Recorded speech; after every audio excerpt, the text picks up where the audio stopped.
Hello மக்களே, இந்த வீடியோவில் உதயா சுமதி அவங்கள பற்றி தவறான ஒரு வதந்தியை பரப்பியிருக்காங்க. அதை பற்றி தான் நாம் இந்த வீடியோவில் பார்க்க போகிறோம். அதுக்கு முன்னாடி நம்ம வீடியோவை லைக் பண்ணுங்கள், சப்ஸ்கிரைப் பண்ணுங்கள், பெல் ஐக்கானை கிளிக் பண்ணி ஆல்னு செட் பண்ணிக்கோங்க. வாங்க வீடியோக்குள்ளே போகலாம்.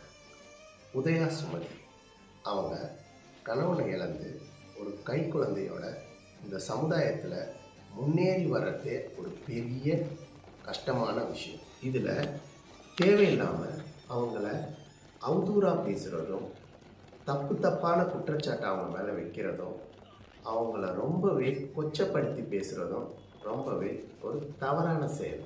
சமூக ஆர்வலர் சித்ரா அவங்க தான் இந்த மாதிரியான குற்றச்சாட்டுகளை அவங்க மேலே வச்சிருக்காங்க.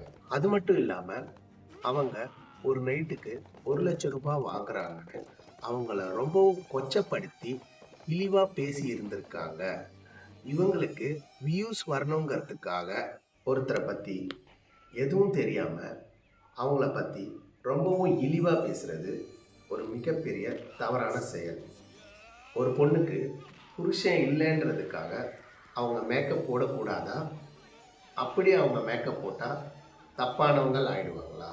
சித்ராங்கிறவங்க உதயா சுமதியை பற்றி தப்பாக பேசிட்டாங்கன்றதுக்காக உடனே எல்லாரும் தப்பாக கமெண்ட் பண்ணுறத நிறுத்துங்க. அது என்ன நடந்ததுன்னு தீவிரமாக விசாரிச்சுட்டு அதுக்கப்புறமா கமெண்ட் பண்ணுங்க.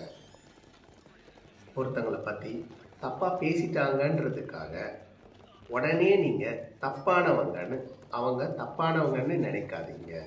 இதே உங்களுடைய அக்கா தங்கச்சியை யாராவது இது மாதிரி பேசியிருந்தா நீங்கள் இப்படி தான் கமெண்ட் இருந்திருப்பீங்களா?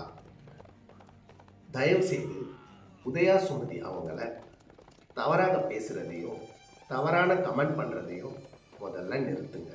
அவங்க இந்த மாதிரியெல்லாம் பண்ணியிருக்க மாட்டாங்க. நாங்கள் அவங்கள ரொம்பவும் நம்புகிறோம். அவங்க கண்டிப்பாக இந்த மாதிரியான ஒரு தவறை பண்ணியிருக்கவே மாட்டாங்க. இதில் அவங்கக்கிட்ட ஆதாரம் இருக்குன்னு வேற அடித்து சொல்லியிருக்காங்க. உங்ககிட்ட ஆதாரம் இருந்தால் சப்மிட் பண்ணுங்கள். அப்படி இல்லைன்னா நீங்கள் எந்த மீடியாவுக்கு முன்னாடி உதயா சுமதியை ரொம்ப கொச்சப்படுத்தி பேசுவீங்களோ அதே மீடியாக்களுக்கு முன்னாடி நீங்கள் பகிரங்கமாக மன்னிப்பு கேட்டு ஆகணும். அது மட்டும் இல்லாமல் உதயா சுமதி முன்னாடி போய் நின்று என்னை மன்னிச்சிடுன்னு அவங்கக்கிட்டேயும் நீங்கள் கண்டிப்பாக கேட்டே ஆகணும். நாங்கள் இதை அழுத்தமாக சொல்கிறோம். உதயா சுமதி அப்படிப்பட்டவங்க இல்லை. நாங்கள் அதை நம்புகிறோம். ஒரு பெண் புருஷனை இழந்து குழந்தைய வச்சுக்கிட்டு இந்த சமுதாயத்தில் வாழ்கிறதே ரொம்ப கஷ்டமான விஷயம். இதில் அவங்களுக்கு நீங்கள் சப்போர்ட் பண்ணலனாலும் பரவாயில்ல, தயவு செய்து தப்பாக பேசி அவங்கள ரொம்ப கஷ்டப்படுத்தாதீங்க. உங்களை வேண்டி கேட்டுக்கிறேன்.